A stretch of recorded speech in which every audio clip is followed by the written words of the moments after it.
എല്ലാവർക്കും നമസ്കാരം. ഇന്നത്തെ വീഡിയോ ഷെയർ ചെയ്യാൻ പോകുന്നത് വറുത്ത മല്ലിപ്പൊടി ഉണ്ടാക്കുന്നതിൻ്റെ റെസിപ്പിയാണ്.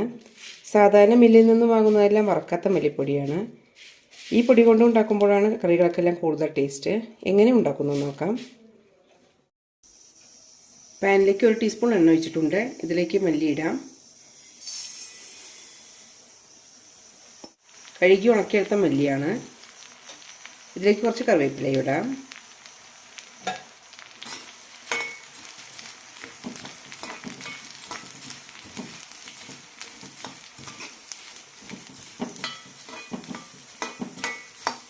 ലോ ടു മീഡിയം ഫ്ലെയിം മാറി മാറി ഇട്ട് വറുത്തെടുക്കാം. മല്ലി ലൈറ്റ് ബ്രൗൺ ആവുന്നവരെ വറുത്തെടുക്കണം.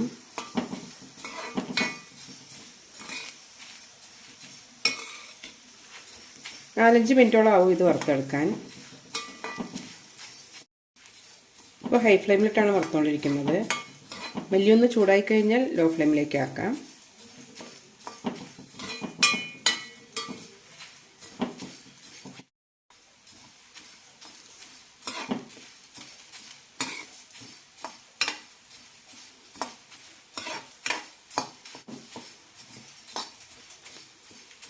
കറിവേപ്പില ഇതുപോലെ ഇടുമ്പോൾ നല്ലൊരു മണം കൂടി കറിക്ക് കിട്ടും. ചിക്കൻ കറി, സാമ്പാർ, മസാലക്കറികളൊക്കെ എല്ലാം ഇതെടുക്കാം. കടയിൽ നിന്ന് പച്ചമല്ലിപ്പൊടി വാങ്ങി വറുക്കുന്നതിനായിട്ടും ഭേദമാണിത്. നല്ല രുചിയായിരിക്കും കറികൾക്ക്. ഇതുപോലെ 1 കിലോ മല്ലി നന്നായി വറുത്ത ശേഷം മില്ലിൽ കൊടുത്തും പൊടിച്ചെടുക്കാം. അങ്ങനെയാകുമ്പോൾ ലാസ്റ്റ് ആകുമ്പോഴേക്കും മല്ലിയുടെ ഒരു ഫ്ലേവറെല്ലാം നഷ്ടപ്പെടാറുണ്ട്. അതുകൊണ്ടാണ് കുറേശ്ശായിട്ട് പൊടിക്കുന്നത്.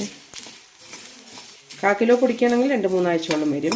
അങ്ങനെയാകുമ്പോൾ സ്മെല്ലും അതേപോലെ തന്നെ ഉണ്ടാകും. നല്ലൊരു ഫ്രഷ് സ്മെല്ല് തന്നെ ഉണ്ടായിരിക്കും. മല്ലിയെല്ലാം പൊട്ടാൻ തുടങ്ങിയിട്ടുണ്ട്. ഇനി നമുക്ക് ലോ ഫ്ലെയിമിലേക്ക് ആക്കാം.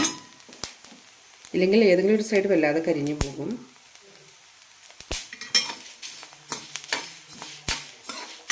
തുടരെ ഇളക്കിയും കൊണ്ട് തന്നെ ഇരിക്കണം, അല്ലെങ്കിൽ പെട്ടെന്ന് കരിഞ്ഞു പോകും.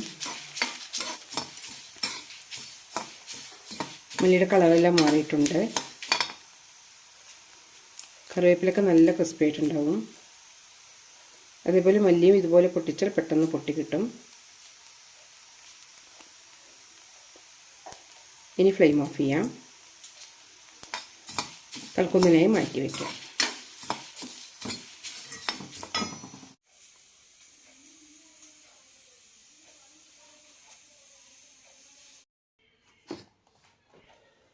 നന്നായി പൊടിച്ചെടുത്തിട്ടുണ്ട്. ഇത് ഈ ബൗളിലേക്ക് ഇടാം.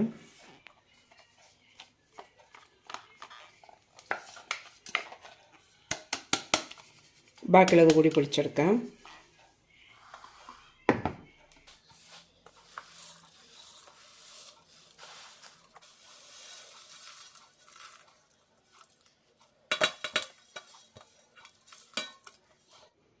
കടയിൽ നിന്നും വാങ്ങേണ്ട ആവശ്യമൊന്നുമില്ല. കലർപ്പുകളൊന്നും ഇല്ലാതെ മല്ലിപ്പൊടി നമുക്ക് വീട്ടിൽ തന്നെ ഉണ്ടാക്കിയെടുക്കാം. എല്ലാവരും ഒന്ന് ട്രൈ ചെയ്ത് നോക്കൂ. പൊടി ഒന്ന് ചൂടാറിയതിന് ശേഷം നമുക്ക് നല്ല കണ്ടെയ്നറിൽ ഇട്ട് വയ്ക്കാം. 1 മാസത്തോളം ഇത് തന്നെ മതിയാകും. ഫ്രഷ് സ്മെല്ലോട് കൂടി തന്നെ നമുക്കിത് കിട്ടും.